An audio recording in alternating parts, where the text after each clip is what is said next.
this is a sector which is very exciting, a theme, or rather an investment play.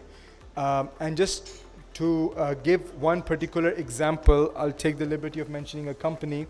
If you just look at investment returns by company over the last 3 years, pick out the best US stocks, the best Chinese stocks.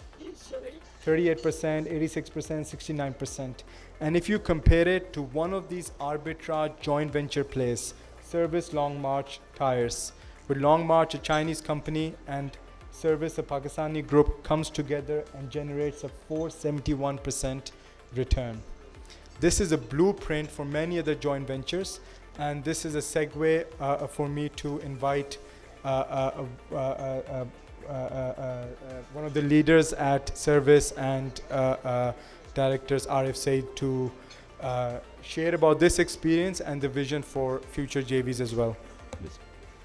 Thank you very much, Saad, and thank you very much for the invitation, ladies and gentlemen.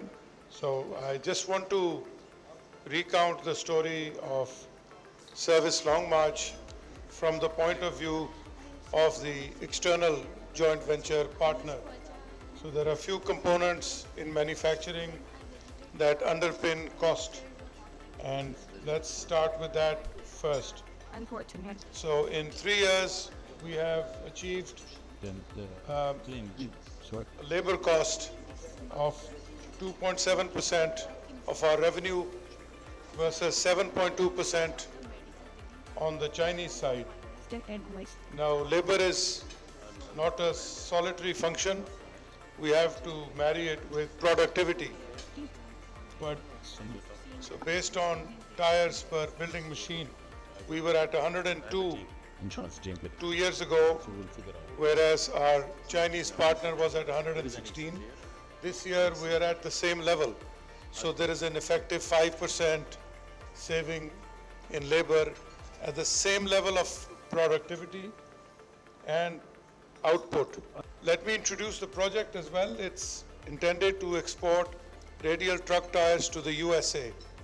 And in the first 2 months after its inception, that's all it did. It sold 100% of its initial production into the US.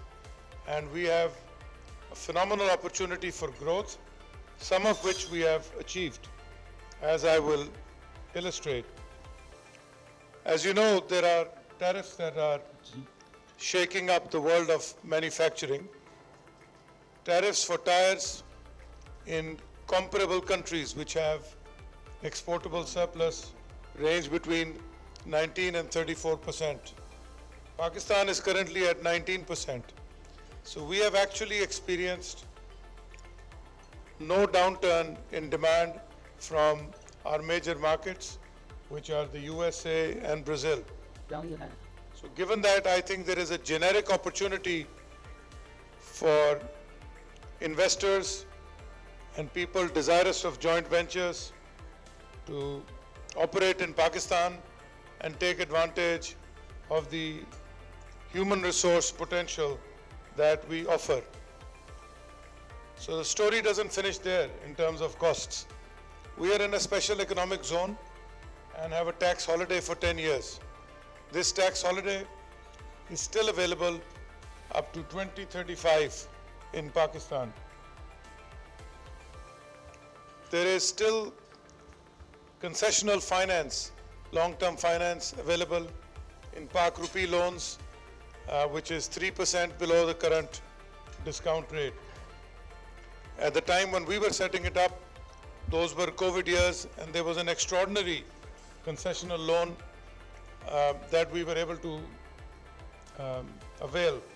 However, on the tariff, on the productivity, on the financial cost, I think there are scenarios in which Pakistanis can be more competitive. So much has been said about our power cost. So I think by next year, our blended power cost in a wind corridor where we are situated will be 7.2 US cents.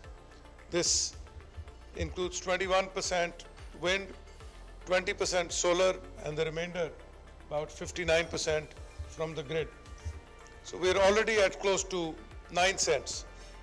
Obviously, this requires investment, and this is a bit of a diversion. But I'm just saying a scenario exists where people can profit from the extraordinary opportunity that this tariff shake-up in the world and the rebasing of world trade represents. Now, what does all this amount to? Let me just give you two outcomes. As Saad explained in his slide, there is a 4 times growth in the value of our joint venture partners' investment in 3 years. I believe the joint venture is now valued at very close to the value of the original investing company. We've managed to remit $4.5 million worth of dividends to the joint venture partner in proportion to their equity. So, as you can imagine, we have received no complaints from them.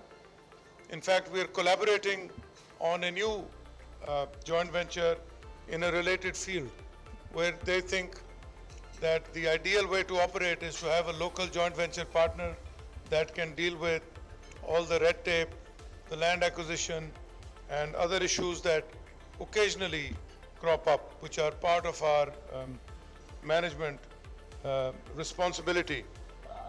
So the value has increased 4 times, and in 3 years, the plant has grown threefold from 600,000 tires, which was the original capacity postulated, to 2 million tires, which is the capacity we will attain in 2026, early 2026. We are already at about 1.6 million tires. So the market is there. Another very important part is this is the only plant of its kind in Pakistan. So this is not just an export opportunity. Our profitability in a ranking, in a slide that I had, and I'm not shy to share, was second in a ranking of all the tire companies that we could come up with. Admitted it's a small tire company, 200 or 300 million dollars of sale is a very small tire company in global terms. But we were at a net profit of 14%. So the sum of all this and the productivity and the labor arbitrage is an extraordinary opportunity for a joint venture partner that is pleased to look at future expansion with us in partnership.